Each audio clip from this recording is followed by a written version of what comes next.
قدرمن لیدونکو بیا هم ښه راغلاست وایم. ژوندون میلمه خپرونه ده. محمد صادق عاقب را سره میلمه ده په خپرونه کې. نو ډېر زیاته مننه کوو چې زموږ بلنه یې ومنله او دلته راغلل خپرونې ته. عاقب صاحب همدلته به یو څو پوښتنې نورې هم وکړم. کله چې ډېری دوستان دا خپرونه ګوري د دې خپرونې څخه به ډېر سری دوی زده سي یا مثلا ډېرې پوښتنې به یې حل شي. وایي ډول په غذا کې غږول شوی ده. دا چې کومه غذا کې غږول شوی ده شاید مخکینی وختونو کې غږول شوي، خو اوس په اسلامي امارت وایي ډول ته اجازه نه ورکوي. مثلا لکه اتڼ وایي او دا یو ملي دود ده، اتڼ ته اجازه نشته. ولې؟ د شریعت یا د اصولو یو مشهوره قاعده ده، هغه دا چې وایي دین په رجالو نه پیژندل کیږي، رجال په دین پیژندل کیږي. یعنی موږ به داسې نه کوو چې وایي چې پلانی غازي، پلانی مجاهد، پلانی قمندان، پلانی پیر صاحب، پلانی مولوي صاحب دا کار کړی نو زه هم کوم. بلکې دغه عمل به شریعت ته مخ کیږي، شریعت ته به وړاندې کیږي. کله شریعت سره سم و صحیح ده، کله شریعت سره سم نه و د ده هغه عمل ناسم ده. یعنی دا دین په سړی نه پیژندل کیږي چې پلانی سړي دا کار کړی نو دا به روایي، بلکې رجال په دین باندې پیژندل کیږي، سړي په دین پیژندل کیږي. که هغه سړی دین ته زیات ژمن و نو هغومره لوړوالی لري، څومره چې دین ته زیات ژمن نه وي هغومره لوړوالی نه لري. بیا نو د ډول په اړه باندې هغه څه چې دواړه طرفه بند وي، لکه د ډول دواړه طرفه بند دي، د شریعت له نګاه نه د دې اجازه نشته. که یو طرف یې بند وي یو طرف یې خلاص لکه د دریا، د دې بیا هم یو څه هغې شته چې اوس د موسیقۍ آلې داسې راوتلي چې له ډول نه دغه یو طرف چې خلاص وي که نه زیاتې دي، یعنې ډېرې مشهوره دي. نو که داسې وي خو بیا نور شیان نه، یعنې عام نور څه هغه نه وایم چې یعنې عام ده، خو هغه د دریا دف په شریعت کې چې کوم راغلی ده چې اعلنوا بالنکاح ولو بالدف، یعنی تاسې نکاح باندې خبرداری ورکړئ، داسې نه چې خامخا په دف باندې خبرداری ورکړئ، یعنې نورې لارې هم د خبرداري وکاروئ، خو ولو بالدف. اگر که په دریا، یعنې که چېرته په دریا باندې راځي هم پروانه لري ودې شي. نو داسې نه ده چې دا په نکاح کې د دریا یا په واده کې د دریا ویل حتمي دي، یعنې که چېرته په دې باندې راځي بیا هم پروانه لري ودې شي. موږ به داسې نه وایو چې اوس داسې د هغه وخت کې داسې و، شریعت خپل حکم وي همغه ته کتل کیږي. نو هلته چې کوم راغلی چې دغه یو طرف وای خلاص وي، دې ته دغه دریا ده، تنبله ورته وایي، دریا ورته وایي، عربي کې دف ورته وایي، د دغې راغلي ده. او د دواړه طرفه چې بند وي لکه همدا ډول چې ده د دې منع راغلی ده. او د اتڼ په اړه که هغه مثلا هر څه وي یعنې د نرانو دپاره اجازه نشته. نو موږ تاسې که دې ته فکر وکړو چې همدغه اتڼ هم په ټولنه کې یو ښه عمل نه ده، خلک په ښه سترګه نه ورته ګوري، که څه هم په ځینو ځایونو کې رواج ده او یو عام هغه دود ګرځېدلی ده، خو عمومي ډېر دودونه دي په ټولنه کې رایج دي، خو له ټولنې له شریعت سره اړخ نه لګوي، شریعت سره سم نه مخالف وي. زه یو مثال ښودلی سم چې په ځینو ځایونو کې سګ جنګي هم شته، سپي جنګونه، هلته یو عام هغې خلک ورته راټول وي. تاسو مخکې لیدلي میلې به یې جوړې وې تېرې ادارې په وخت کې، په ولایتونو کې به اعلانونه ورته کېدل، خلک به راټول، خلک به راغوښتل کېدل، یو قمندان صاحب به هم سپی ساتلی وي، بل به هم ساتلی وي، هغه به جنګول. خو دغه زموږ ستاسې د ټولنې کله هغه ده یا شریعت کله اجازه ورکوي. نور داسې ځینې دودونه دي چې هغه ته شریعت اجازه نه ورکوي، په ټولنه کې رایج شوي، د ټولنې یو دود ګرځېدلی، یو کلتور یې ګرځېدلی وي، خو شریعت سره اړخ نه لګوي. نو ډېر داسې شیان شته. زموږ ستاسو په ټولنه کې د ښځو په بدو کې ورکول، یو ورور څوک مړ کړي، یو پلار څوک مړ کړي، د هغې ګناه یې، د هغې سزا جزا یې خور یا لور ګالي، هغه په بدو کې ورکول کېږي، د هغې ټول عمر هلته زندګي بده وي. نو عامه ټولنه کې هم که چېرته په یوې ښځې سره په یو کور کې بد کېږي نو هغه پلرګنی ورته وایي څه په بدو کې خو مې نه ده درکړې، که ناسم وضعیت هلته ورسره کېږي ورته وایي په بدو کې خو مې نه ده درکړې چې داسې ورسره کوې. یعنې یوه جلکۍ که په بدو کې به ورکېدله د هغې به هلته بیا ټول عمر ژوند خراب و، هلته د کور ټول کارونه به په هغې کېدل، وهل کېده به، ټکول کېده به، بده خبر به ورته کېده، دا به هر څه هغې خوارې ګالل د ورور په جرم یا د پلار په جرم یا د تره په ډېری جرم. بې دا کارونه بدل به کېده چې مثلا بدل به یې کړی و که په هغې ظلم کېده په بل بېچاره به کېده. نو دا خو داسې نه ده چې دا اوس په زموږ ستاسو ټولنه کې رواج و خو ناسم و له شریعت سره مخالف و. اوس بنده نو نشته و الحمدلله که چېرته وشي موږ یې مخنیوی کوو. ښه ډېر ښه. عاقب صاحب یوه خبره چې ډېره زیاته مهمه ده په اوس وختونو کې دغه کومې ترانې چې ویل کېږي د ترانه خوان له دغه نه مثلا دوی لکه هغه د سندرو په طرز باندې ترانې وایي، هغه د سندرو په رقم ترانې وایي. تاسو څه وخت مخکې یو کس په همدې اړه نیولی هم و، ولې دغسې ترانې وویل شي؟ که وویل شي دا تاسو ولې اجازه نه ورکوئ؟ لکه مثلا که هغه د سندرې ځینې خلک وایي چې فقط خالي موسیقي ترې لرې کړې ده او نوره سندره همغه سندره ده، صرف فقط موزیک ترې لرې شوی او سندره همغه سندره ده. ولې؟ زموږ ستاسو ټولنه کې ترانه او شعر خپل سبک او خپل طرز لري او خپل ځای هم لري. نو نه باید چې هر څه سره ګډوډ شي او هر څه ته نور رنګ ورکول شي.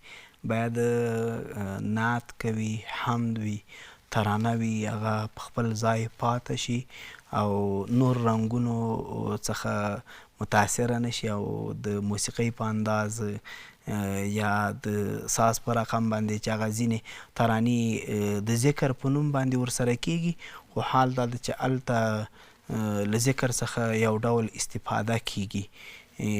خلک یې تر ډېره حده پورې د موسیقي په نوم باندې اوري. موږ خپلو ترانه خوانانو ته عموما ویلي دي چې هیڅوک دا حق نه لري چې دا ډول ترانې ووایي. که یې وایي چېرته نو موږ به یې په وړاندې اقدام کوو او دا خلک نیسو او نیولي مو هم دي. د خپل وزارت له طرفه په خوست کې مو نیولي، په ننګرهار کې مو نیولي، په هلمند ولایت کې مو یو کس نیولی و. نو په راتلونکي مو هم خپلو ترانه خوانانو ورونو څخه غوښتنه دا ده چې هغه ډول شعر و شاعري دې وکړي څه ډول چې زموږ د ټولنې ایجابوي، زموږ ټولنه یې غوښتنه کوي، زموږ ټولنه یې غواړي، هغه ډول دې وکړي. د شعر رنګه دې نه بدوي او په شعر و شاعرۍ دې مسخره نه کوي. ښه عاقب صاحب، فقط دوه پوښتنې پاتې دي، خپرونه هم چون پای ته رسېدلې ده. لکه څنګه چې نسوار سګرټ عمل ده، لکه مثلا که نشه نه لري، خو اوس په افغانستان کې معمول ده هغه که مثلا د اسلامي امارت طالبان هم وي د دې څخه نسوارو سګرټو څخه استفاده کوي، که عام خلک هم دي د دې څخه استفاده کوي. د دې تر څنګ یو بله عامه مثلا دغه چې د عادت که موږ تاسو ورته وایو هغه لکه مثلا قیلون ده. په ډېرو ځایونو کې امر بالمعروف د هغه کومې قیلونخانې چې وي هغه یې بندې کړي دي او سګرټ و نسوار آزاد دي. ولې؟ د قیلون مضرات له دې څخه ضرر د انسان لپاره زیات ده. د سږو تکلیف انسان ته جوړي، د معدې تکلیف یو انسان ته جوړي، د زړه تکلیف جوړي. موږ چې خو عاقب نسوار او سګرټ هم همدغه رقم دي کنه، دا ډول نه بندېږي. ما وویلې چې موږ په دې اړه باندې اول کې منع نه وه کړې. موږ له خپلو هیوادوالو صحت او ژوند موږ ته غوره ده او ارزښت راته لري. موږ چې له خپلو ډاکټرانو سره په دې اړه باندې ناستې کړي دي، هغوی ضررونه په ګوته کړي دي، له همدې اړه هغه ته توجه سوې ده او د هغه ضرر زیات ده په نسبت سره سګرټ و نسوارو ته. نسوار او سګرټ عمره ضرر نه لري لکه څومره ضرر چې قیلون لري. او همداراز قیلون دویم هغه څه چې مصارف یې لوړ دي او ځوان به چې په عادت سو وروسته غلا ته یا نورو بېلارې ته هم مجبوره کېده چې هغه به یې کول. او یا به داسې وو چې په ځینو ځایونو کې کشران هلکان به راتلل نورو سره، هغوی به هم ناست وو چې دا هم د تقریبا 300 روپۍ به یې په یو قیلون باندې ورکول یا به یې 200 روپۍ پې ورکولې یا له دې نه به یې زیاتې پې ورکولې. نو د ځوانانو د بېلارۍ لپاره هم یوه مرجع بلل کېدله، د هغه د صحت لپاره هم مضر و. نو په همدې اړه باندې په ټول کابل ښار کې، په ټول افغانستان کې قیلونخانې بندې دي؟ یوازې په کابل ښار کې نه، په ټول هېواد کې. آخري پوښتنه دا چې تاسو په نه پوهېږم چې ستاسو وزارت ده او که په ټوله کې کوم بل وزارت پورې دا پوښتنه به مربوطېږي، خو ډېر زه چې فکر کوم شاید امر بالمعروف وزارت پورې مربوط شي. ټیک ټاک او پابجي په افغانستان کې بند دي دې ته څیرمه مثلا فیسبوک، یوټیوب، ګوګل، انستاګرام ډېر دا شیونه دي چې لکه ټویټر دې ته خپله د اسلامي امارات مجاهدین یا چارواکي هم لاسرسی لري. ولې ټیک ټاک او پابجي ګیمونه مو بند کړي؟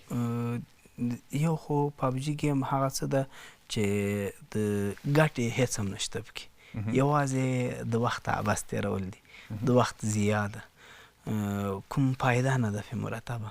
نو یې دې له وجې او زموږ ډېر ځوانان داسې وو چې ټوله شپه به یا تر نیمو شپو تر ناوخته پورې به هغه ته پروت وو او یا به د ورځې زیاته برخه پرې مصروفه وه. نو یې دې له وجې شکه او ټیک ټاک نن سبا د ډیر هغه څه پکې نشریږي او خپریږي چې له دین سره اړخ نه لګي، ډیرې ټول نه یادوم، او ځینې نجونې یا ځینې ځوانان پرې مبتلا دي او پرې اخته دي، د ډیرو کورنیو عفتونه پکې لوټ شول، عزتونه یې پکې لوټ شول. نو د دې لپاره هغه بند شول. پاتې سو فیسبوک یا ټویټر هغه تر ډیره حده هغه مثبته اندازه یې زیاته ده له منفي څخه.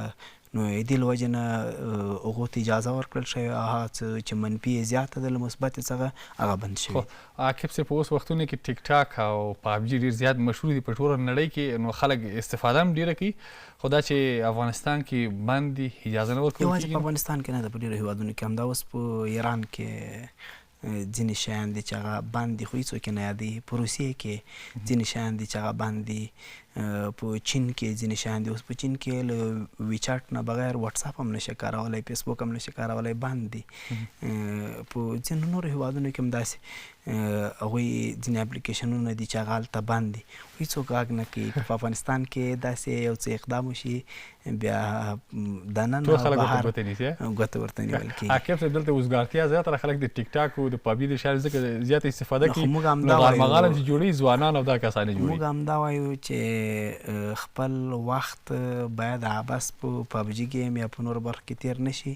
د یو مسلمان ځوان لپاره ښایي چې هغه که نور څه نه له خپل تاریخ څخه آګاه اوسېږي چې په اسلامي نړۍ کې ځوانانو څه ډول ژوند تېر کړی، هغوی په څه باندې مصروف وو. اوس هم یو ځوان باید په هغو شیانو باندې مصروف شي. تاسې که چېرته نورې نړۍ ته لاړ شئ د اسلام سره د دښمنۍ اړوند خپلو ځوانانو ته څه ډول روزنه ورکول کېږي، نو زموږ ځوانان هم له اسلام څخه معلومات باید هغه ډول ترلاسه کړي، د اسلام د دښمنانو په اړه باندې معلومات باید په هغه ډول ولري او ترلاسه یې کړي. خپل ژوند باید په دې باندې مصرف کړي او خپل انرژي په دې برخه کې مصرف کړي، نه په عبثیاتو کې. له یو مسلمان ځوان سره نه ښایي چې هغه د ژوند په عبث کې تیر کړي، بلکې داسې یو څه دي وکړي چې زموږ تیر تاریخ څه ډول وو او زموږ مسلمانې مور چې یو اولاد روزي له اولې ورځې نه د الله په نوم باندې ویده کوي او د الله په نوم باندې کته پورته کوي، الله ورته وایي، د الله له نوم سره یې اشنا کوي. نو هماغه ډول باید ژوند په دنیا کې تېر کړي. ډېر زیاته مننه عاقب صاحب، مننه، خوشحاله اوسئ. قدرمنو لیدونکو له تاسو نه هم ډېرې زیاته مننه کوم چې خپرونه مو لیده. تر بیا هم په الله سپارم، په مخه ښه وخت ولرئ.